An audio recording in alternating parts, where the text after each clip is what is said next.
Hello, everyone out there in Christmas land. I hope you are all having the merriest of holidays. I know I am. Your host, Nicho of the Good, the Bad, and the Weird podcast. Here back at you with another Christmas rant for 2023. So, what I'm going to recommend you do is you turn on a fire or maybe a space heater. I don't know what you've got. Put on your headphones and pour yourself something nice and warm or something strong like I've got, like a nice glass of Hibiki Harmony. Not sponsored. And just relax as I rant to you about my watches of 2023's 12 rom-coms of Christmas. In this second installment, I continue my dive into trying to understand the appeal of these films. This year, I think I've made some strides in understanding the entertainment value and why the genre still persists despite people knowing they are bad. While last year I tried to focus on 2022 movies, this year I just watched whatever caught my attention with one exception, and there's also one little outlier in this selection. So with that, this year's rants will include Best Christmas Ever, Christmas Wedding Planner, Christmas with a View, A Very Corgi Christmas, a holiday breakup that kind of fits with the genre despite going through Thanksgiving and New Year's on top of Christmas, Christmas is Canceled, Operation Christmas Drop, Holiday Rush, Let It Snow, Christmas as Usual, Christmas Cupid, and the one that is the outlier that I watched because I heard it was a pretty decent movie or a very good movie by some, The Holiday. And as a refresher from last year, my working theory of classification is that at the core of the Christmas rom-com is a story about rediscovery of oneself, whether that's told through returning via nostalgia or a fish out of water story. With these two basic categories of self-discovery in mind, I also realized some other commonalities between the different films that may speak to why some are drawn to these kinds of movies. Usually there is some kind of tragic backstory, and I use the term tragic quite loosely as often the story comes in the form of a dead parent or someone close, a failed business venture, or a cheating spouse. Something that tries to paint the main character or the love interest in a kind of down and out of their luck picture. Like in 2021's Christmas is Canceled, protagonist Emma Lockhart is having to deal with the changing of her world as her father dates her old high school frenemy. Or like in Holiday Breakup, where the attempt at making it tragic from the start only to use it as a building block for the quirky relationship. These elements come across as more of diet versions of drama compared to other movies that some would consider higher caliber, like for example Ikiru. And while Ikiru is not a Christmas movie, it sticks with me in the themes of this talk because of the snowy end. Ikiru could be constructed in similar elements as the protagonist Watanabe is down on his luck after being diagnosed with stomach cancer and his journey to find meaning in his life as he lives it up in Tokyo's nightlife or living vicariously through a younger woman. But it is the intensity and reality of what Watanabe is dealing with, while elementally similar, just has more meaning and context compared to what I've seen in these Christmas holiday movies, or Christmas rom-coms. Which is why I call it diet versions, as parts that are supposed to make you connect with the main character often come across as superficial and a weak way to connect through trauma. And maybe it's just a projection of the films that I prefer, as I get it that watching an old man deal with his mortality and finding meaning in life is not for everyone. It hits on the idea that you can have commonalities with drastically different outcomes, as we'll see a little bit later on in this talk. While we are on the subject of death, it is interesting that for such a happy time of year, this aspect is used more often than I would expect as a way to bring not only the viewer close to the protagonist, but also the characters closer within the movie or to humble them, as seen in the television movie Christmas Cupid, which itself is a bit of an odd mashing of A Christmas Carol with some elements of It's a Wonderful Life, as PR executive Sloane Spencer is guided through humbling through herself through self-discovery by her dead client. One I will give kudos to for being somewhat unique and taking a bit of a spin on a couple Christmas classics.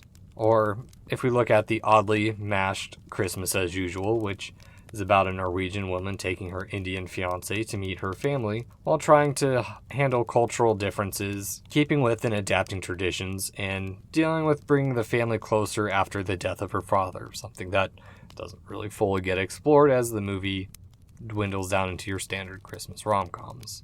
Something that is oddly quite in tune with finding oneself back through nostalgia in both cases. And not only these two, but even Best Christmas Ever has a touch of death that I won't spoil since the movie did just come out this year. As well, A Christmas Wedding Planner needs the death of the parents to make a bit of a red herring for the twist with the evil stepmother kind of story that tries to portray. Even Holiday Rush partially deals with the death of a mother that does a poor job of driving the drama while also trying to bring the family together.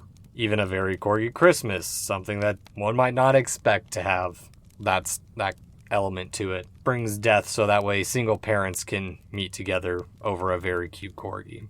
And the more I think about it, the more morbid some of these Christmas movies become, the deeper you dive and overthink like I do.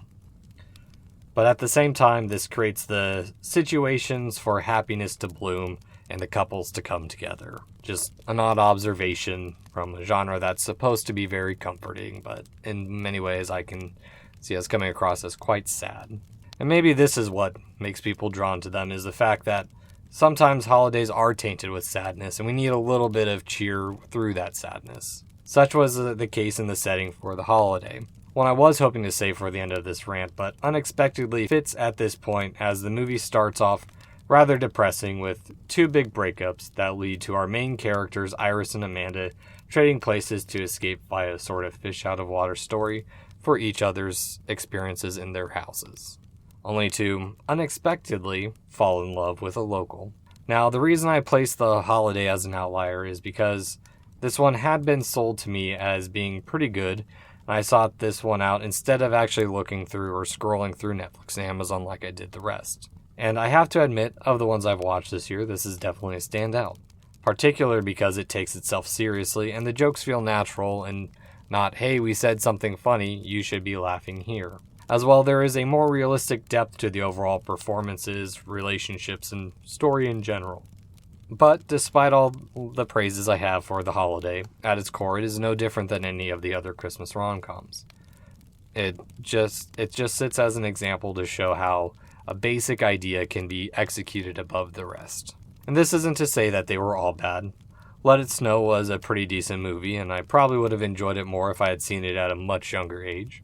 As while it does have some bad moments of comedy, the rest of the film gives a wide range of characters that it has a little bit of something for everyone, most of which end up being self-discovery, but not quite through nostalgia or fish out of water stories, just your standard teenage drama at times. Though it spreads itself a bit thin, and so once again, I guess like last year's Rant and Delivery by Christmas, we have another outlier that does not clearly fit into the singular story. And maybe this is a third category that I think I will begin to call Christmas vignettes. Just small little elements of nostalgia and fish out of water story that are a bit spread thin to get a full scope or depth like some of these other movies. And that being said, even The Holiday does experience a little bit of spreading thin as there are subplots with the old director, but it works its way in a little bit better amid the overarching story.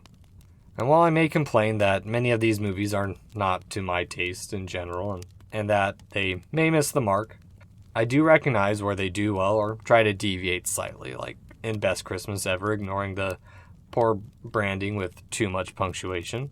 I thought the initial idea of making a movie about love between friends was a decent enough deviation from the norm. Of course, there is romantic comedy as well between the significant others, but it's overshadowed by the friendship aspect. Unfortunately, it is quite over the top, and once again, the humor is not to my taste. And the story kind of bounces around with a bunch of dumb twists that don't, in my opinion, don't particularly add to the overall enjoyment of that movie. Though I will say I am glad there is not a pie, as American Pie star Jason Briggs makes an appearance. Well, actually, he's the main husband love interest.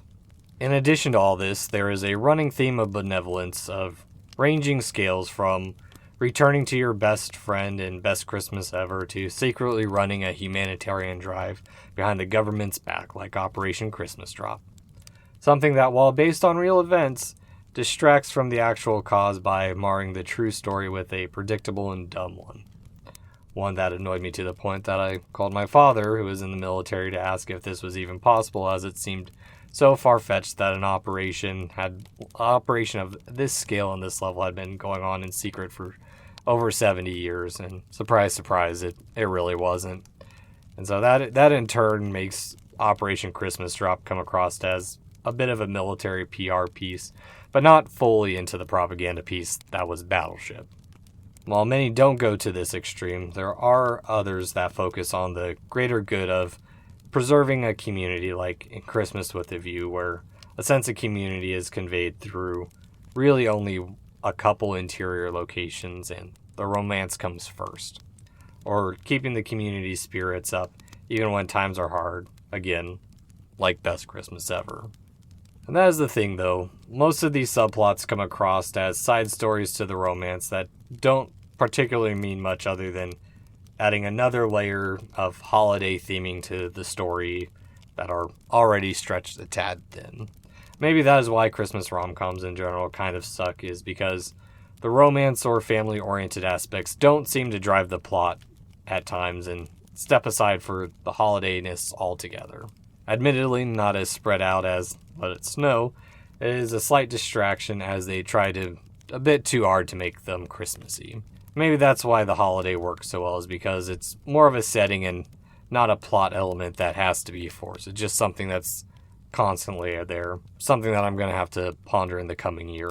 That is why I also come back to these, is because while I might not be a fan of these movies, there definitely is something there that makes them worthwhile to others, and I kind of want to understand that. And though I do bash these movies at times, there is fun in it.